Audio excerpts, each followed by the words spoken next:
What is going on, you guys? Today I have another quick episode for you where I'm going to be reviewing a YouTube channel called Impact Theory with Tom Bilyeu, and the title here is Train Your Brain to Become Limitless and Achieve Any Goal You Have. Let's get into it. It makes total sense to me now as an entrepreneur why you would be so into like brain research and brain science and all that, but I don't know that it's the most self-evident thing to the outside world. Why did you start there? Well, I didn't start there.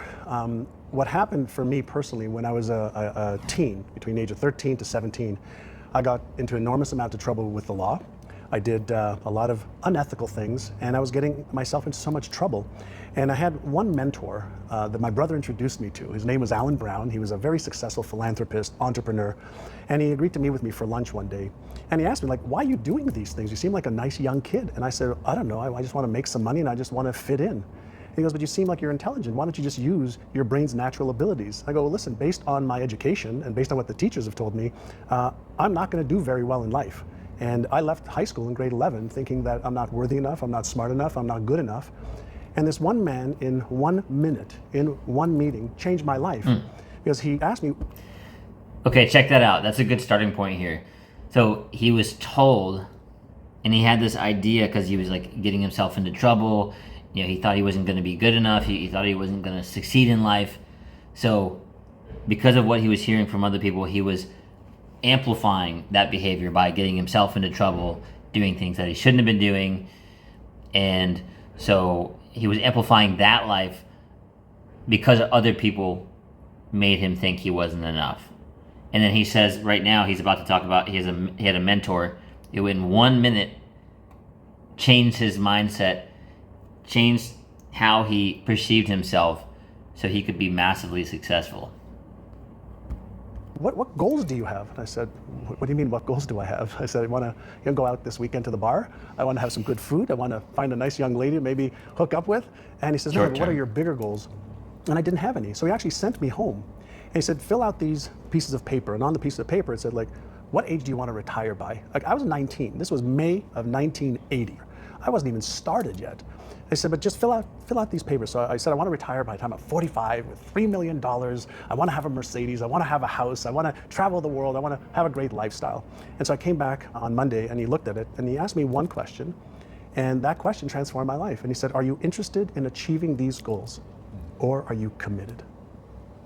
And I stopped and I looked at him. He was standing up. I was sitting at my desk there at his office. And I asked him, Mr. Brown, I said, what's the difference? And he said, if you're interested, you'll do what's convenient. You'll come up with stories and excuses and reasons why you can't, and you'll use your education as an excuse, you'll use your stories as an excuse, you'll use the fact your father was a cab driver and was a gambler and never had any money. You'll use all of that as your reasons why you can't. He says, but if you're committed, you will do whatever it takes. You'll let go of your stories, you'll let go of your excuses, you'll let go of all the reasons you currently have that are formulating your identity of yourself, and you'll learn how to let that go and become who you are destined to become. Why'd you listen? So basically, if you keep falling back on your stories of why you can't, you're gonna also one thing he didn't mention is that you're gonna be open to and notice or seek confirmation bias, which basically means that you will seek things to make you believe that you can't do it, right? So what that means is like anything that happens to you, it'll be like, oh yeah, that's why I'm gonna be a failure. Right, that's why I'm never going to amount to anything. That's why I'm never going to succeed. Right, so you're going to seek confirmation bias for your internal narrative or your internal story and amplify it rather than the other direction, which will help you succeed. Like, that's such extraordinary advice, which I would have promptly ignored. Well, I had been in so many situations where I was so embarrassed and ashamed for myself and for my mother and father. And here was a man who was kind, generous, caring, empathetic. He didn't talk down to me, he lifted me up, but then he also said, I can show you how. If you are committed, I can show you how. And I had nothing to lose at that point. Talk to me about that shame. That's really interesting. And you've talked about growing into being able to talk about stuff very openly. So what was the source of the shame? How did it play out for you? So the first source of shame, when I was 5, I moved from Israel, where I was born, to Montreal. And I just started kindergarten in Israel, and then I was thrown into a class with 50 kids in Montreal in grade 1. I didn't speak English or French. And so I felt stupid. I felt like I sat there, looking up at the ceilings, bugging the other kids, and was consistently reprimanded, consistently put in the principal's office, and then I was consistently, brought, to my knees with my parents. My father was physically abusive, which, is a challenge in itself. His words weren't a way, that he communicated. Hands and feet were his way of communicating. And so when I did the wrong things, that was the punishment. And so I felt embarrassed that I wasn't smart enough, that I wasn't good enough, that I wasn't going to amount to much. And back then, school was, my parents were trying to say, go to school, do well. That's your way out of, where we were living. That's your way out of this life that we're having, which wasn't a bad life. We had food on the table, we had a roof over our heads, but there was always a struggle. And Mr. Brown offered me some hope. It really amounted to that. He offered me gentle, kind love and hope, without embarrassing me, shaming me, or making me feel guilty. What was it that he said that read to you as hope at that point? It was his demeanor of how kind he was. He was extremely successful. Real estate offices, real estate buildings, a wife, Lori, children, just kindness, just raw kindness. There was nothing for him to gain from helping me. He didn't know me, but he just was kind. And it was one of the first times that there wasn't a hidden agenda or somebody just, putting me down for being a degrading human being or degraded human being. And that's good that you brought that up too, right? Like there was no hidden agenda. He just wanted to do it to be kind, because obviously, like the person he's describing literally did not need to do that, right? He could have just been retired, stopped working, stopped talking to people, just stay with his family, live the rest of his life without teaching someone how to do what he did, right? So I think that's a huge difference there, is still wanting to keep doing what he's doing and still wanting to help others, still wanting to be kind and teach others how to also be successful, unlock that real potential that you have. He made me promise that if I took what he taught me, I'd teach it to others. I dig that. You've become this really extraordinary example of rewriting your story. Yeah. How did you get out from under the story that you would have had to have been forming if your father was abusive? Because now I know that you're in very regular communication. Oh yeah. So I just turned 88 and yeah. It's amazing. So I forgave him 50 years ago. What did that process look like? I know a lot of people are watching this right now. They are stuck in a story, man. Like something happened to them as kids or whatever's happening to them now. They don't know how to get out from under that story and could never conceive of having a beautiful relationship, that they've re-explored and reimagined. Yeah. When I was in my 20s, one of the things that Alan put me on a path to was personal development. Read a book a month, go to events, listen to cassette tapes back then of motivational stuff, for motivation, for inspiration, for strategies, for tactics of what to do to raise your level of skill and knowledge. So I went to this event and I brought up this challenge that I had with my father. And the instructor said, when are you going to forgive him? I said, never. I'm never going to forgive him. Fuck that, forgive him. There's so much pain. And the instructor said, well, if you're never going to forgive him, then you're the one taking the poison pill, hoping he's going to die or he's going to be affected. That's so good, because that's what basically everybody does, right? Is they hold on to that trauma, that bitterness, and they poison themselves for their whole life. It's like, it's a grudge, right? So the grudge brings their entire being, their entire energy down, and instead of letting go, you're just poisoning yourself. And sometimes the other person doesn't even know, right? And sometimes it comes down to a matter of communication. Obviously, it's difficult. I'm curious to hear what he's going to say here. You don't forgive him for him. You forgive him so you can move on. Mm-hmm. I was like, aha, number one. And then he said, why don't you ask your father why he did it? Whoa. Why was he like that? And so when I mustered up enough courage on the phone with my father, I said, Dad, how come you've never said I love you? He says, well, my father never said he loved me. That's not what a man says. But you say it to my sister. He says, well, that's okay to say to a girl or to a woman. I said, why did you hit me so much? Why did you? He says, because you were being a bad boy. I said, but why didn't you talk to me? Why didn't you just talk? And he says, well, because my father hit me too. I had to put you in your place. I had to teach you the right way to stop the behavior. And it was at that moment that I realized he just didn't know better. That's what he learned, was the process to try and help me. So He's not a malicious human being. He's a kind, loving, caring man. But he was taught to get compliance hit. So the pain will cause you not to do it again. And in theory, okay, understanding the brain science today, it does work in some cases, but especially with children, even adults, the physical and mental and emotional trauma that's created when somebody who loves you also inflicts so much pain to you, there's confusion. The neural network in the brain says, I love this person, my mother, my father, my best friend, whatever. And then there's so much pain associated. Now we have these patterns in our brains of this love and fucking hate. Love and pain. And it's very, very confusing. But after this dialogue with him, I started telling him, I love you. And it took 3 years. I used to call him every week. I started telling him, I love you, Dad. Hang up. I love you, Dad. Hang up. I love you, Dad. Hang up. Then one day he says to me, I love you too, boy. And then he has never not said I love you to me, my brother, or my sister since then. Wow. That's really extraordinary. Yeah. What was the mechanism? You're so good at like getting to the just raw how I pull this off. I know you use vision boards, which I definitely want to talk about. Accomplished boards, which I think is really extraordinary, and I'd never heard that before, and I think that's really... I mean, just a quick comment on that. That's like really powerful, and it takes a lot of empathy to be able to do something like that. Because obviously, like, there's a lot of people who they tell themselves they can't because they put so much emotional energy into that.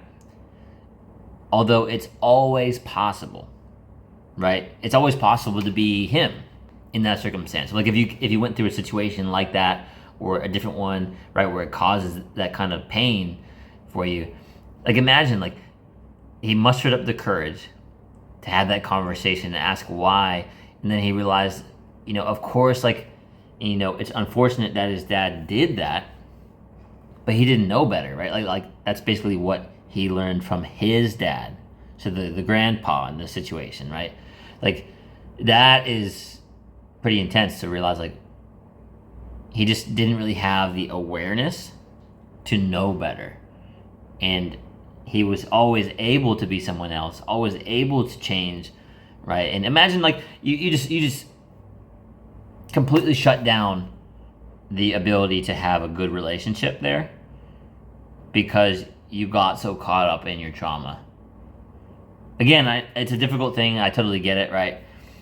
But it's important for you to hear what he said, because that's super powerful and it can change your life. Really awesome. Crap Was board this too. what board? Crap. Crap board. Get to the crap board. All right, well, we definitely have to hear about that. Were you using the crap board to like reframe the story? Like, how did that work? The crap board didn't come until the last couple of years. Let me come back to the Alan Brown story. When I came back that following couple of days with my goals, and he asked me committed or interested, I said I'm committed, shook my hand. He then put me through real estate school for 5 weeks. I graduated from real estate school May 20th, 1980, and the only reason those dates are ingrained in my brain, I passed the real estate test on my own without cheating. Wow. So that was step one. When I came back to the office, he had the forms that I'd filled out. He says, great, sit down. He said, I want you to read every one of them every morning that you come in the office at 7:30, and I want you to run your fingers across them. Were these the goals or the beliefs? Those are the goals that I had. So he had me write my vision for health, wealth, relationships, career, business, finances, charity, fun, experiences, everything, every area of my life. He had these documents. He said, I want you to read them every day, and you're going to do it while you come into the office so that I know that you've done them. And I want you to run your fingers across them as you're reading them. And then when you're finished one paragraph, close your eyes, and I want you to feel, what would it be like if that was true? So he got me to see it, to touch it, to close my eyes and visualize it and to feel it. So at the time he didn't understand what he was really doing, but he was causing me to create new neural patterns in my brain that did not exist before. The only success that I'd ever really seen was on Lifestyles of the Rich and Famous. And I said, one day, I want a life like that. And so every single day for a year, I had to do that. And it only took 10 or 15 minutes. And there was also beliefs. You talked about what else was in there. He also asked me to write down, what would you have to believe about yourself in order to achieve those goals?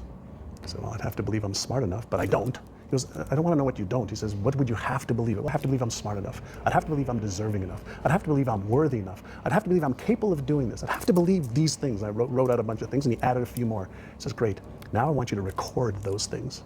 And on your way to work and on your drive to look at real estate homes, because it's 19 getting to real estate, you listen to those over and over and over and over and over again until you can recite every single one of them. So he taught me the power of repetition.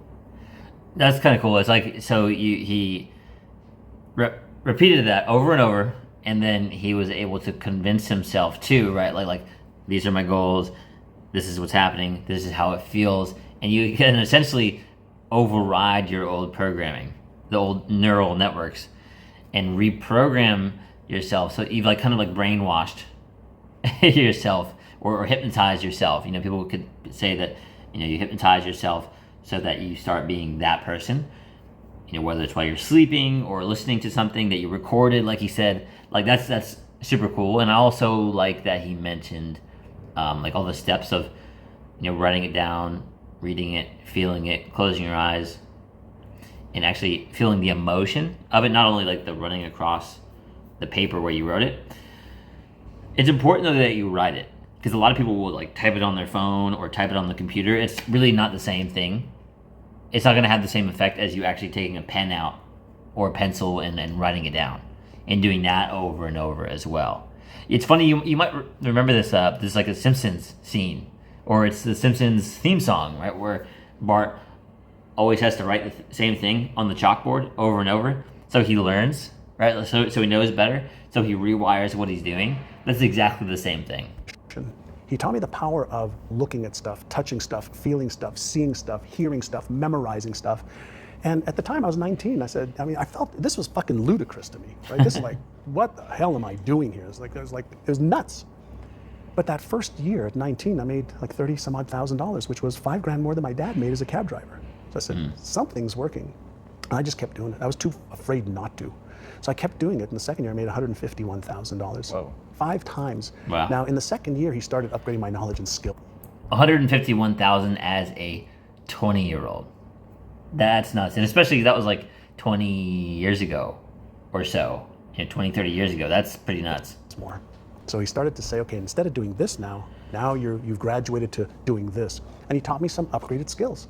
And so the combination of training my brain at a young age with beliefs that I wanted to have, he taught me the right habits to have, daily rituals, for goal achievement versus goal setting. That's interesting. Right? So he said, everybody sets goals. Either they write them down or they don't, they have them in their head. I'm going to teach you how to achieve goals. It's really interesting coming from the guy that was in The Secret, and I love what you've talked about, the difference between the law of attraction and the law of Goya. Oh, yeah. So talk to us about that. So the law of Goya is simply get off your ass. So if you think and you believe and you emotionalize and you visualize and you create your plan for how am I actually going to achieve this? So what do I need to do? When am I going to do it? How specifically? How am I going to tweak it, measure it, and iterate it so that I'm consistently making progress? I learned the value of progress versus perfection. None of my mentors ever had me focus on perfection. They had me focus on progress to just keep getting better. Little incremental gains every day, every week, every month, every quarter. And even when you move backwards a couple of steps, what's the progress that you made and what you learned? So I was taught that failure is an opportunity to learn. And I was also... Well, also it's only failure if you give up, right? So I really like that he was saying that this now, because if you keep going there really is no failure. If you keep getting up, keep doing it again, and keep going through the motions. To disassociate me being a failure from failing. For sure. I want to go back to what you were talking about with beliefs. Yeah. And you said, this is so cool, you were talking about how you wrote down these beliefs and you were reading them over and you were doing what you're told and you're running your finger across it, you're really allowing yourself to feel it, imagine it, and your brain was screaming something at you. My brain was screaming, that's bullshit. That's not true. You're not successful. You're not earning that amount of money. You're not smart. You're not this. But I was also taught at the same time that when that happens, first and foremost, that's normal. That's the old self and the old patterns trying to fight for their life. Yeah. And he said, with repetition and emotion and consistency, initially it's hard. And you have to use conscious effort to create the new beliefs. He says, but over 30 days, 60 days, 90 days, 180 days, that new pattern that you're focusing on and paying attention to, your brain basically says, well, I guess you really don't need those old patterns. You keep activating these new ones. Let's just make these ones work and let's make these real. Awesome, guys. Well, yeah, definitely an interesting video. Obviously, there's a lot more of it, so go and watch it if you were interested in seeing the rest of it. I just wanted to get some of those points across to you guys because it's all about shifting this and essentially believing in yourself. Like, you can follow the old story, why you can't do it, or you can follow the new story. This is my vision. This is my dream life. Visualize it, feel it, and it's important to close your eyes and feel that emotion of what that feels like, because your body doesn't know the difference between reality, like feeling the emotions in reality and feeling it in your imagination. So basically you start to make it real now by doing that. All right, guys, well, thank you for watching. If you found this message helpful, send it to someone that you think may benefit from it. Like, comment, subscribe. I just started offering some private consultations. If you'd like to book one, you can do it in the description below this video. And thank you for watching. I'll see you in the next one. You got this, bro.